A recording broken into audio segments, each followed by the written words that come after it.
Une grosse salutation pour chaque monde qui va regarder vidéo ça et qui va abonner avec channel là et partager pour l'autre monde qui regarder vidéo et comprendre. Et nous souhaitons que vous t'ayez édifié dans trois premières vidéos nous dans la série que nous avons présentée qui c'est 4 vidéos en tout que symbolisent les 4 êtres vivants. Alors ces dernières que nous allons présenter là, nous souhaitons que vous t'ayez édifié et pas oublier que nous perdu censé perdu et premier channel nous et son l'autre channel que nous gagnons si tu es abonné à l'abonner à premier channel là à l'abonner avec ça parce que nous pas gagné encore et partager vidéo pour l'autre monde capable édifier qui garder étendre et vidéo ça.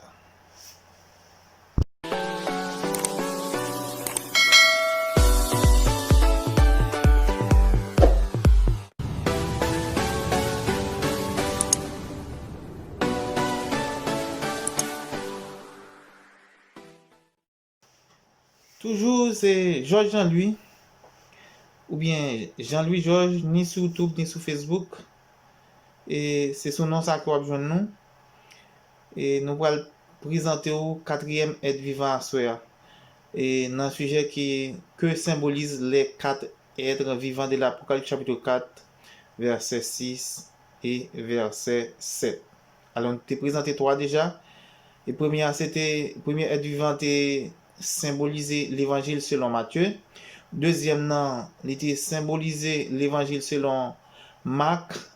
Troisième nom, l'évangile selon Luc. Ensuite, nous entrons dans quatrième et dernière dans série ça. L'évangile des Jean correspond au quatrième être vivant.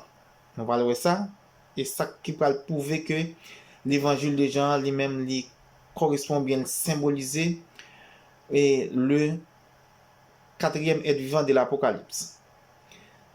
Et Jean te ouais Jésus comme aigle volant. L'aigle révèle et l'aigle révèle des cieux et présente ainsi Dieu. Jean ouais Jésus comme Dieu. Les 3 autres visions portent sur des créatures de la terre comme nous pouvions vous y attendre. L'évangile de Jean est très différent de ceux de Matthieu, de Marc et de Luc.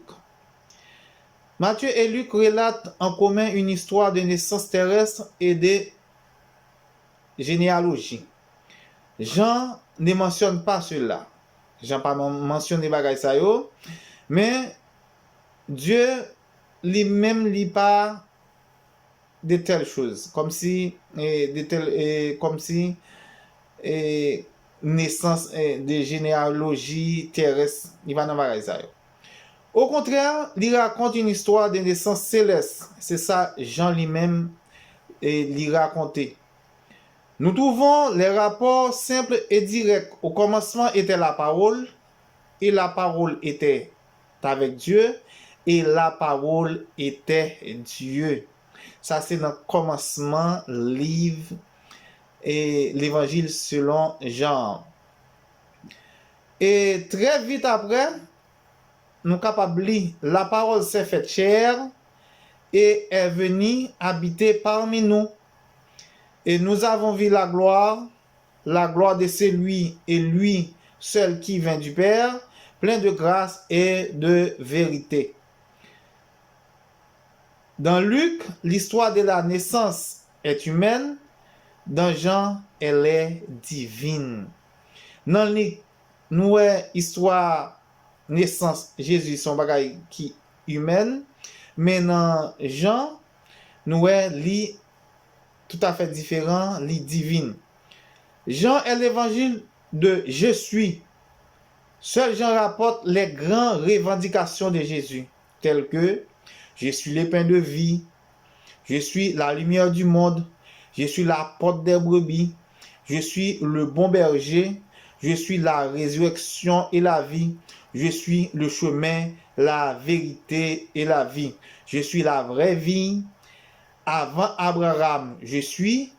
Alors, qui hormis Dieu peut tenir de tels propos? Aucun autre enseignant ou bien leader avant ou après n'a jamais parlé de telle sorte. Pas gen yon nan leader avant ou après qui parlait dans façon Jean lui-même lui présenter Jésus. Et Jésus lui-même lui pas jamais dit directement qu'il c'est Dieu. Mais 21 fois dans l'évangile de Jean, dans le texte grec là, il utilise le mot je suis. Des siècles auparavant, Moïse demanda à Dieu quel était son nom. Nous songez soit ça. Et en vérité, en réponse, il te recevoir fameux mot ça. Je suis celui qui suis. Selon Exode chapitre 3, verset 14. Pour les Juifs, je suis fit un aspect du nom divin. De façon étonnante, les gematria, valeur numérique de je suis, en hébreu, est 21. Le nombre exact de fois que Jésus utilisa ces mots 21, des lecteurs l'auront remarqué, est le multiple de 3 et de 7 chiffres, tous les deux associés à la perfection et à Dieu. Quand Jésus dit avant qu'Abraham fît je suis, les Juifs prirent cette affirmation pour un blasphème envers Dieu. Ils prirent des pierres pour le lapider. La mort par lapidation était la punition au blasphème dans la loi de Moïse. Et c'est comme ça. Alors, puisque Jésus était une naissance terrestre, eh bien, Juif dit, monsieur pas Dieu. Et ça fait, yo te vle lapider par rapport avec eux, la fait passer pour Dieu. Presque à la fin de son évangile, Jean insère les paroles de Thomas. Mon Seigneur, mon Dieu. Jean chapitre 20, verset 28. Jésus a accepté ces mots sans protestation. À l'extrémité de Jean, nous trouvons la commission que la paix soit avec vous.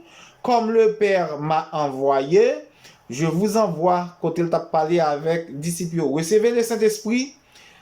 Si vous pardonnez les péchés à quiconque, ils sont pardonnés. Et si vous ne les pardonnez pas, ils ne le sont pas. Tout comme chez Luc, l'investiture chez Jean inclut le pardon des péchés. Mais cette fois, disciples ont été recevoir eux-mêmes. L'autre, côté Jésus dit, on va pardonner tout le monde qui demande pardon.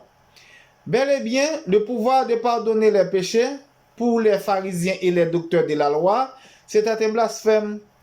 Et son blasphème qu'il dit, côté dit, qui est celui qui prononce de tels blasphèmes? Qui monde qui prononce blasphème, ça dit-il, une autre occasion? Qui peut pardonner les péchés si ce n'est que Dieu? C'est seul bon Dieu qui a pardonné. Selon pardonner les péchés, selon Luc chapitre 5, verset 21.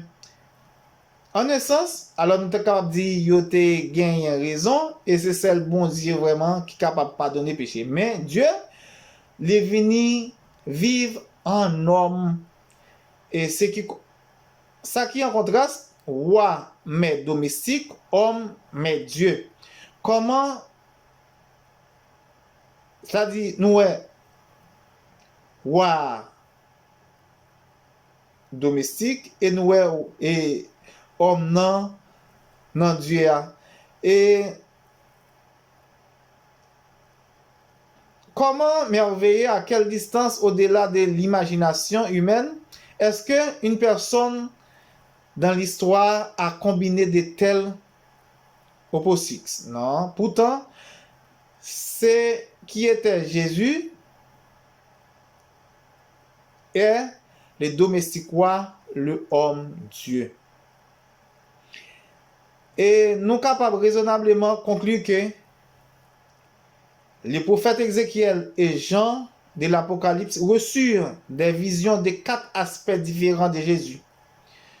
Et nous pourrions clore ici notre étude en incluant les étonnants modèles des Écritures, en nous réjouissant de la lumière nouvelle qu'ils mettent en relief sur le caractère et la personne de notre merveilleux Sauveur. Et beaucoup, sans aucun doute, ont aperçu cela de loin, mais n'ont pas perçu le sens. Mais Ézéchiel voit 4 êtres vivants plutôt qu'un seul. Et ces 4 êtres se mouvaient ensemble dans une union parfaite. C'est-à-dire que Inyo, Jean, li ouais 4 êtres vivants au centre et autour du trône, et pourquoi pas juste sur le trône. La réponse est que ces visions ne concernaient pas seulement Jésus, mais aussi les hommes et des femmes qui furent changés à sa ressemblance et partagèrent ses qualificatifs. Jean avec Ézéchiel, il n'y a pas ouais seulement et il n'y a pas ouais 4 vivants ça, il n'y a pas ouais seulement Jésus non 4 et comme dans 4 êtres vivants ça, seulement pas Jésus seulement, mais il y a ouais toute fille avec garçon qui changeait vie et qui viennent ressembler et qui partageaient qualificatif ça yo. Qualificatif Jésus yo. Les êtres vivants représentaient les personnes qui étaient devenues tout comme Jésus. Êtres vivants yo représentaient tout des mondes qui étaient venus comme Jésus. Quel merveilleux évangile est-ce que le roi serviteur, l'homme Dieu, vint sur la terre et il y a plus de 2000 ans que Jésus est venu, serviteur roi, l'homme Dieu est venu en chair et en os. La bonne nouvelle, en plus, qu'il est le premier né d'une multitude qui va devenir roi et serviteur et homme Dieu, ce qui est un évangile à l'intérieur d'un évangile. Et nous parlerons aussi avec lui, avec Jésus. Nous allons aussi devenir serviteurs de Dieu et de l'homme. Tout humain que nous sommes aussi des fils et des filles de Dieu et nous devenons partenaires de sa nature divine. Puisque nous venons petit li, eh bien nous venons partenaires tout de nature divine. Mais pour qui moun lié, c'est pour tout le monde qui accepte Jésus, qui accepte faire volonté bon Dieu. Maintenant,